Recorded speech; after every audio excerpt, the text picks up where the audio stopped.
Hi, thanks for tuning back in. This is going to be episode 5. We're going to be discussing for the next several episodes the stages of life. And the stages of life, which we know from As Above, So Below, start for both the Western civilization, or now which is all of human civilization, and it goes from the beginning, and it starts in the age of Capricorn. So for the human being, it's 0. And if we follow Fibonacci, as you're going to see, we're going to follow. There are 13, remember, 13 stages of life. So remember that from the limerick. So there are 13 stages of life, and so these stages of the zodiac over the course of the 13 are going to make up the Fibonacci sequence. Now, nobody teaches about this because we're not supposed to know there's 13 stages of life. Remember, 13 has been villainized. You're not allowed to know this. Because if you knew there were 13 stages of life, you would know something else much grander. And this is what they were trying to hide. This is why there was a purge starting around 333 CE. And it's magic number 3, 3, and 3, and then it's 9, so it was they don't. Under mathematical law, they were entitled. But anyway, they started the purge and got rid of everybody who knew the 3 laws of On. And if you knew there were 13 stages of life, you knew much bigger implications. That there wasn't one heaven and all that. So with that said, let's get into the second stage of life. And the second stage of life, the first one we know is Capricorn. The intelligent man will just navigated the waters of life, and that's the front half is a goat and the back half is a fishtail. That is the beginning of the clock.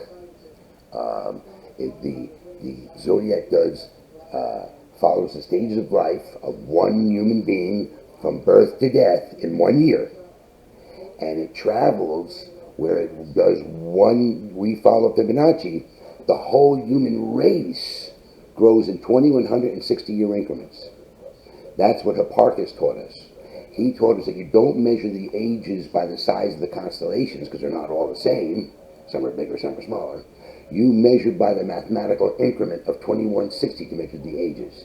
And it turns out he's absolutely right. You watch what happens to us as in our human history matched to these zodiac ages, and now you'll see that the zodiac pictures, those zodiac symbols, not only describe what an individual goes through in a life cycle, it describes what the whole human race has gone through and tells us where we're going. We're going to follow the same cycle. We're hitting the age of Aquarius. It's the same as a human being having midlife crisis everywhere, and then coming to the realization that their life is up to them. They become the bearer of the waters of their own life. So an individual at middle age becomes Aquarius, the water bearer. Well, we as a human race are at the brink, and that's why I'm teaching you this. At the beginning of every age, I teach this. Well, that's a whole other story. But at the beginning of the new age of Aquarius, I can now come out and explain to you once again what the original truths are. And the zodiac is one of the original truths. And Capricorn is the first age, and that's age 0 for the individual. And remember, the other one goes in 2160-year increments for a total measurement of 25,920 years. And if you do sacred math, 25, 920 adds up to 18, which 1 and 8 is 9, and 9 is God. So we know it's perfect. It fits in the realm. Oh, and by the way, the moon is 2,160 miles wide. I mean, that number repeats. And what is 2,160? Half of 432. All right? Do you understand? It all mathematically all falls into place. The entire reality follows a hidden mathematical framework. And it allows us to know so much more than we teach, so much more than we understand. I'm trying to raise the human consciousness. That's all. That's all I'm trying to do. I'm trying to do Aquarianization. That's my job. I'm the first Aquarian. I'm a Piscean who converted to be an Aquarian. That's a big change. I wasn't born Aquarian. I was born Piscean, but I broke from the Piscean chains, and I understand what's going to happen to the human race. And you will say too. You'll tell me. I won't tell you. You'll tell me where we're going, based upon what you see what's there. So let's get back now back to part 2 here of the zodiac. If the first age is Capricorn, well, then what would the second age be? And I tried every which way. But what I found was, no, how about we go clockwise? We measure the ages. Suppose the age of Aquarius follows the age of Pisces, so we go clockwise. Not the way we follow the yearly calendar. The yearly calendar is a counterclockwise circle, in case you didn't know. March should be at 9 o'clock on a calendar. We have March at 3, right? We do them clockwise because of a papal edict, right? We do them clockwise because of a papal edict, but the annual calendar is actually a counterclockwise circle. Hello, loved ones. So, with all that said, I'm sorry, I was a little distracted by a picture of one of my grandchildren. I wouldn't allow to get this information out until I had grandchildren first. It was a rule I made with myself. With that said, you'll find that the zodiac ages, so if you go clockwise, just like we follow the ages, then after Capricorn would come Sagittarius, and a thought occurs to me, what happens at the age of 1? If we follow Fibonacci, remember I told you 13. If we follow Fibonacci, if our life cycle follows Fibonacci, then the next one is Sagittarius. What do we all do, we humans do at 1? We've mastered crawling and we're teething. We practice our primeval skill needed to feed ourselves. We practice foraging as humans. Baby kittens pounce. Baby dogs chew and tear and shred. Monkeys swing, birds peck, flap their wings.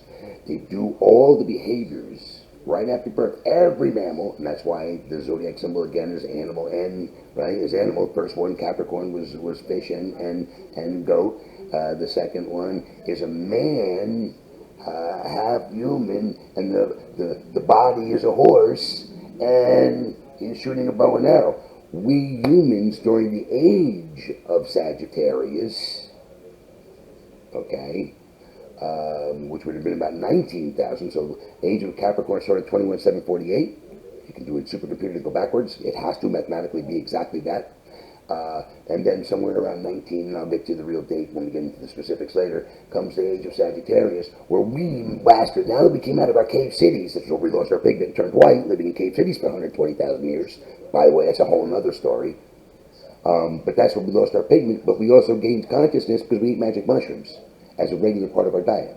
We had little 3-year-olds tripping out at 25,000 BCE. And that's how we gained our consciousness, and that's how we created civilization when we came out of our cave cities. And the first thing we did was master the outside. So the age of Sagittarius for the whole human race was we mastered hunting. And for the age of us, as an individual, at the age of 1, we mastered crawling and or teething. You baby humans are practicing foraging. They race to a coffee table, climb up the coffee table, and clear it off, right? Or put everything they can in their mouths. They're practicing foraging. And that's why you have the child proof your house. Okay, and that's where, the rule-oriented parent of Taurus the bull comes in. The rule-oriented parent has to set up the rules for the little one. So with that said, I've spoken long enough. The second one is Sagittarius the hunter. Let's tune in for the next part next time. Take care. See you for part 6. Thanks.